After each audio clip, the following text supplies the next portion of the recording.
We made it. We made it. We made it. It has been a you-know-what journey to get here. We like literally went through a hurricane to get here just a couple of days ago. We had to shift all of our travel plans and literally drive into a hurricane to fly out of New York to get here. But the good news is our flight was seamless and we arrived here at our temporary apartment and our luggage made it the same day. Like, can you believe how send my bag?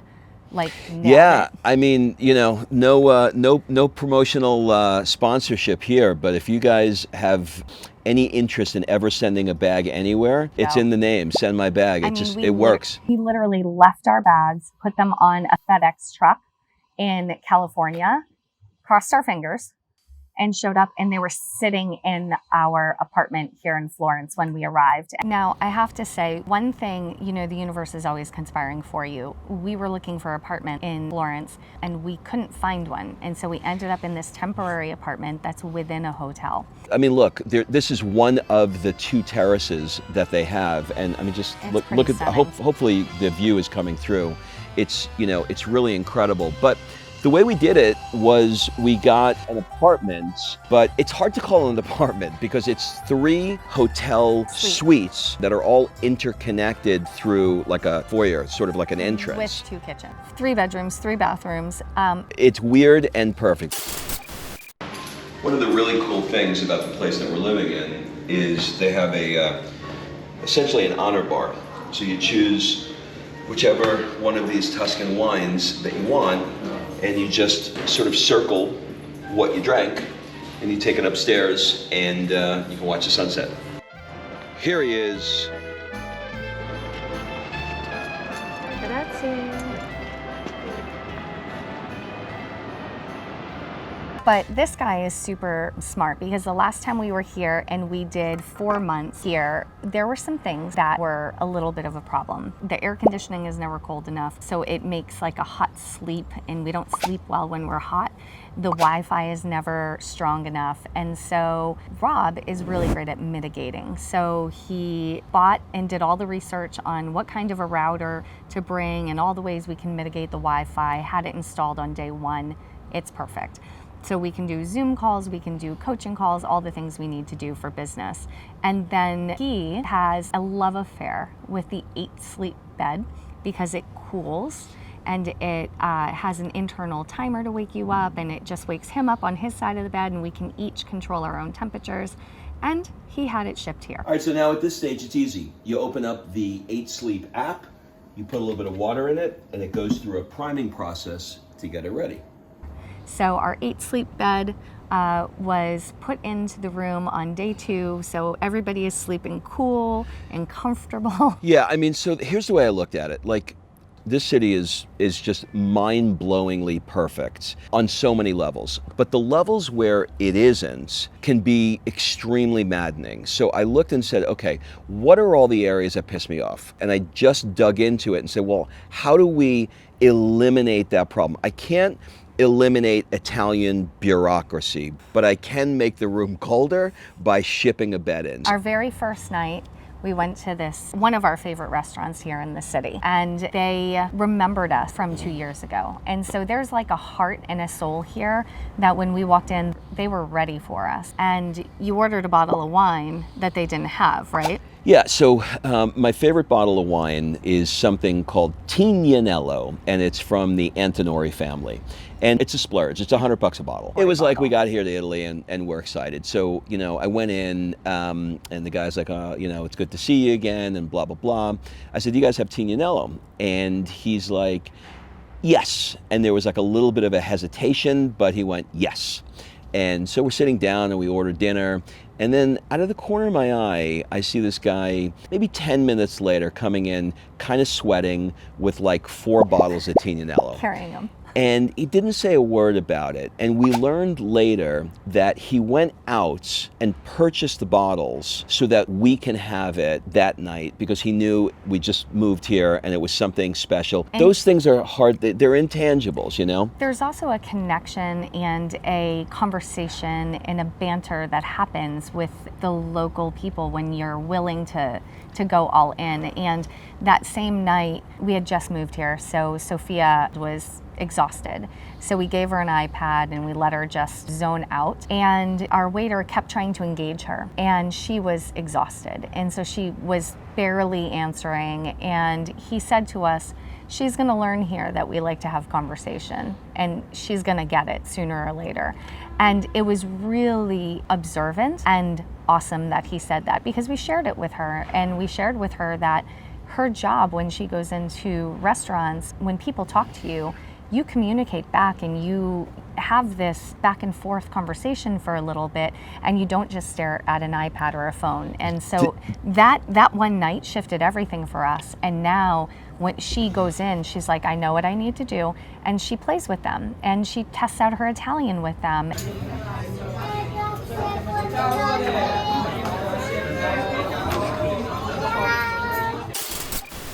Another experience we had in this short time here is our 6-year-old daughter, Sophia, was turning 7 right when we got here. Like on day 3. And I was like, well, you know, she doesn't have any friends here yet. She just got here and, you know, don't want to just have mom and dad at the birthday party. Like, what can we do to make this thing special? And so there's these horse and carriages that go through the town. And so Kim and I came up with the idea, and we're like, well, what if we asked one of the drivers if he would pick her up by horse and carriage ride, and we'll take her out to our favorite restaurant. So I went out that morning. So I went over and I met this gentleman named Luca, and I explained to him what I just explained to you, that, you know, I'd like to have him pick up our daughter, and the time was 4 o'clock. And so he stops and he looks at me and he takes his glasses off and he goes like this, indicating, look me in the eye. I will bring my horse and my carriage to your house at 4 o'clock. But you better be there. But you better be there. Do you see that? You see that horse? Yeah. It's gonna take you to dinner tonight. Oh my God. Yeah, he's having some dinner too. It looks like he's eating too. Oh my You want to go say hi? And so now what we have is every single time we walk around the area, Every single day we see him. We hear the clip clops going by, and we look up, and it's Ciao, Luca. Ciao, Luca. In fact, yesterday I was out there, and he comes by, and every single time he has the same reaction. He looks and he goes, "Oh!" and he gives me a big high five on the carriage as he goes by, and I'm like, You can't beat that. But I'm never leaving. And I'm never leaving. And our daughter, you know, of course, she loved the carriage ride when she got there. She was surprised, she was excited, and she sat up top with him at the front where he, you know, manages the horse. And she felt so special, but he asked her, he said, "You're in school here?" And she said, "Yes, I go to the international school." And he said, "Oh, who's your teacher?" And she told him her teacher's name, and he said, "I know her." And she was like, "Oh, okay." The next day she goes to school, and her teacher said, "Did you get a horse and carriage ride by Luca last night?" It's like this community, even though the city is a bigger city, it's not huge, but it's a bigger city, it's a community, it's a small community, and everybody knows everybody, and they've just kind of welcomed our family into this community, and it's been pretty awesome. Try and imagine, I think about this through Sophia's eyes. Try and imagine a 7-year-old that is walking through the streets and she hears clip-clops of horses and looks up to see if it's Luca. And 9 times out of 10. Nine times out. I mean, there's a lot of horse and carriage, but for whatever the reason is, he's in our life for a reason. And she looks up and she can't wait to just say, "Ciao, Luca," and he's, "Oh, Sophia," like, you know.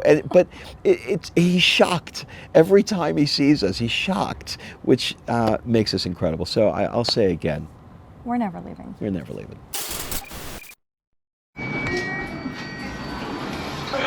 Hi. Hi.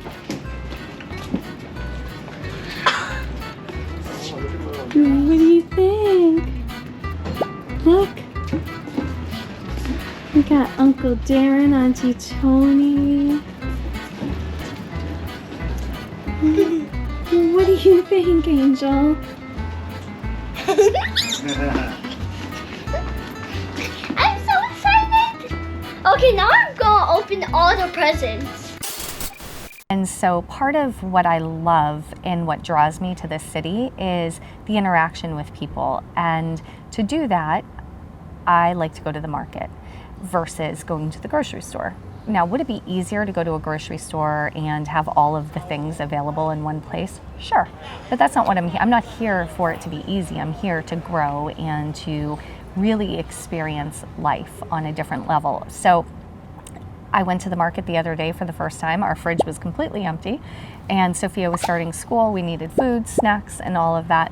And I forced myself to go to the market. My Italian is minimal, and I know the game because I've done this before. You know, the first time I go to the market, the person with the fruit stand is going to give me exactly what I ask for. But as I continue to go to the same person, they'll start to warm up to me, put a little extra in the bag, and we create a relationship. And so I went the other day to my favorite butcher. Last time we were here, I used him for 3 months. His name also, ironically, Luca, and he's phenomenal.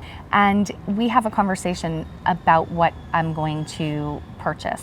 So that day I bought chicken legs, and I didn't know, I know polo, but I didn't know the word for leg, so I just kind of showed him leg. And he said, okay, what are you doing with it? He wanted to know what I had intended for this piece of meat. He wasn't giving it to me until I told him what I was doing. Because if I don't know what I'm doing with it, he's gonna give me a suggestion, which I love. Another example is I went to the vegetable market with my minimal Italian, tried to get different vegetables, and if I don't know what one of them is or how to say it in Italian, I'll ask come si dice and I'll point. That means, well, how do you say this in Italian? And they'll say the word. And I chose tomatoes for a caprese salad I was gonna make. And the woman, same thing. I chose a tomato. It was like a soft beefsteak kind of tomato. And I pointed to it and she said, what do you plan to do with this tomato? It is not a salad tomato. I said, okay, I was gonna make a caprese. She said, okay, you can make a caprese with this tomato. But it's just so incredible to me that they are invested in what I'm gonna do with that tomato or with that piece of chicken. They wanna make sure I'm not gonna screw it up. And so they help. Now my shopping experience is a little bit different. I went out for custom shirt. So this is the one area that is super different in Italy. And again, we're trying to get into the culture and not the Americans. And fashion here is a big deal. Yeah, like, I mean, obviously, right, it's Italy, but Like we coming came from LA, where we live in flip-flops and leggings and board shorts, to Florence, Italy. Yeah, it's no joke. Like they take it very, very seriously, and you immediately feel like an inadequate gringo the moment you land. And I've been to Italy before, and whenever I buy something here in Italy, I bring it back to New York or LA or wherever I am. I don't know. You wear it once. You wear it and once, then it goes in the and closet. I can't pull it off. So this time we're here. I was like, all right, I want to do it right. So I knew of a guy that makes custom shirts at a great price, and ironically, he just moved his store to across the street from our house, so it was perfect. Went in there and I told him I wanted some shirts. And if you've never had a custom shirt done before, or had it done particularly by an Italian, it's a whole show. It's a whole thing. It's the espresso. It's the conversation. It's the, do you like to wear? Do you need a little bit of stretch in it? Like he said to me yesterday. So you get sized up, and then they make a mock fitting. You go to 3 fittings. So they put it on, and then you see what it's like, and then he says, okay, now what watch are you gonna wear? Because he wants to make sure that you can actually close your button on your wrist around the watch. Do you wear it on the left or the right? Right, okay, so the right, we're gonna make it a little bit bigger. And do you like it tighter in here? So literally each thing, and then he said, are you gonna wear a tie? I said, no, I'm not going to wear a tie. I said, I usually unbutton 2 buttons, 2 buttons. Okay, in Italy, I've seen you go 3. He said, okay, so if you're not going to wear a tie and you're going to unbutton it, we're going to realign the buttons so that you only have to open 1, but it's like opening 2. And I was like, okay, this is amazing. So he said, we'll do it. You come back in 2 days, and we're going to do our third fitting to see what it is. It's been 3 hours, okay? And he hasn't even begun production on the shirt. Everything here is wrapped in a bow, and it's beautiful. Like if you buy a cookie, you're leaving like you could take it to a wedding party with you. Everything is so intentional and so heartfelt that We're never leaving. we're never leaving. Look who I found. Hello.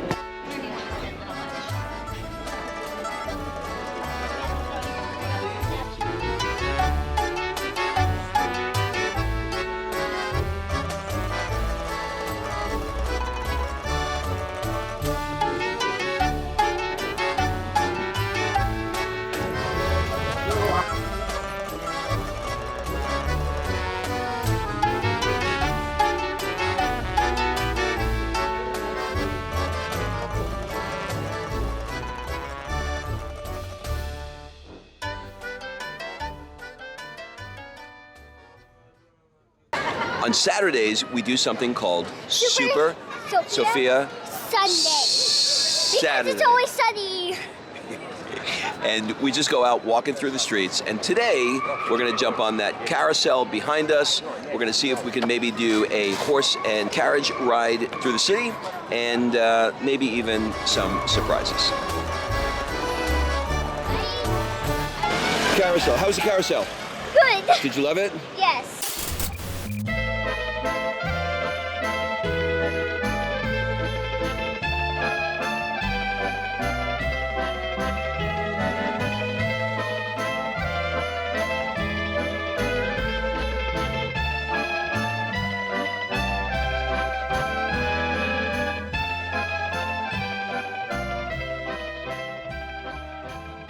No words.